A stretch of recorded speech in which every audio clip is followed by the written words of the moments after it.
Hi guys, so today we are going to talk about why the ingredients in your cosmetics matter. Now, when I say cosmetics, I mean your shampoo, your conditioners, face wash, lotions, basically bath and body essentials, as well as makeup items.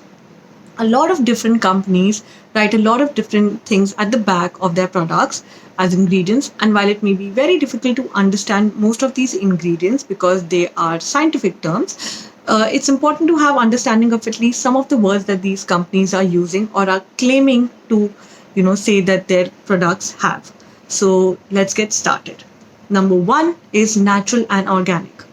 Now, actually, globally, companies are not allowed to use the word natural because there is no clear definition of the word natural by any regulatory body related to cosmetics, be it in India or the USA. But the companies can use the word organic. And when the word is organic is used, it basically means that the ingredients that have been used are organically produced and not chemically harvested or chemically manufactured.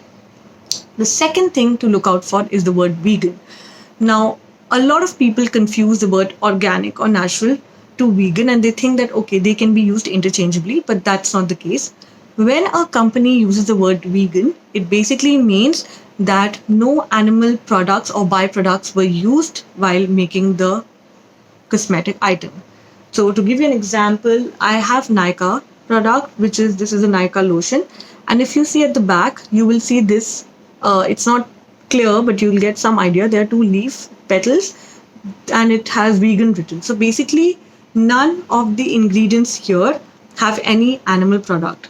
But on the contrary, something like this is a Tresemme shampoo which I recently got and it uses the word keratin.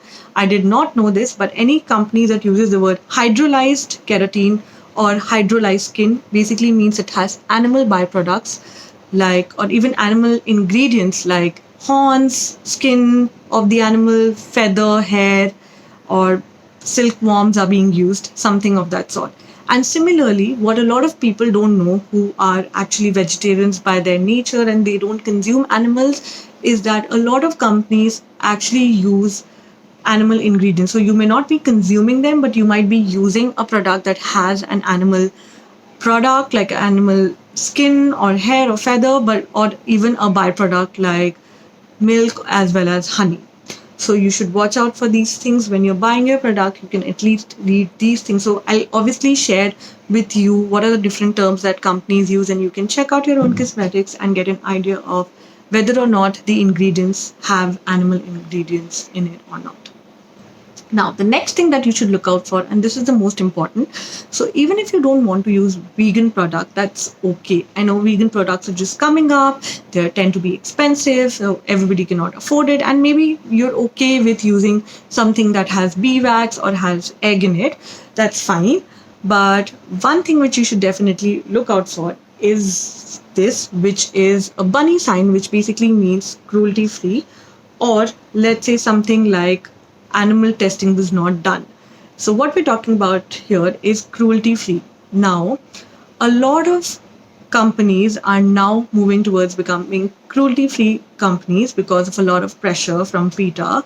Because what does cruelty free mean? It basically means that no animals were tested upon during the making of the product. Now, what really happens is that when a cosmetic is being produced to test it, it is tested on guinea pigs, on rats, on mice, and it can lead to injury or a painful experience for the animal as well as death of the animal, which can be really cruel. So that is why many organizations are now trying to become cruelty free companies.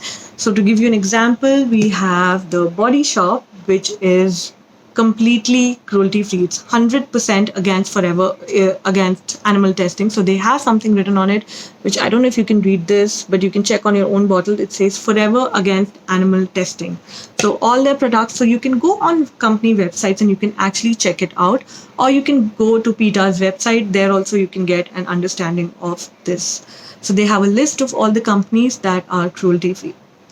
And what is another important thing which makes me really proud and which will make you really proud is that India as a country is also completely against is against animal testing. So basically, any company that manufactures cosmetic here, let's say like Khadi, Biotique, or even something like Himalaya, they are completely cruelty free. So we are a completely cruelty free country. That is the reason that if you are manufacturing any products, you have to first submit a certificate saying that you are completely like no animals were tested during the manufacturing of the product. But what also is another thing to note, that while a company may not be doing animal testing in their own country, when they're exporting to another country, they might be exporting to a country like China where animal testing is mandatory, which is the reason why most of the companies and most of the products we use by L'Oreal, M.A.C, Clinique, Dove, Neutrogena, they are not cruelty free, because these companies, maybe in their own nation, they are not testing on animals, but then they are exporting their products to China where animal testing is mandatory. So guys, next time when you buy your products, it's okay. Right now we're in a lockdown and it's totally understandable that you're already using something, so you don't have to change your products. But next time when when you're going and you're buying products, please ensure that they are at least cruelty free, if not vegan. So you can just check for the sign. It will say it is no animals were harmed, or you can just look for the sign of a bunny, which basically means that it was cruelty free product.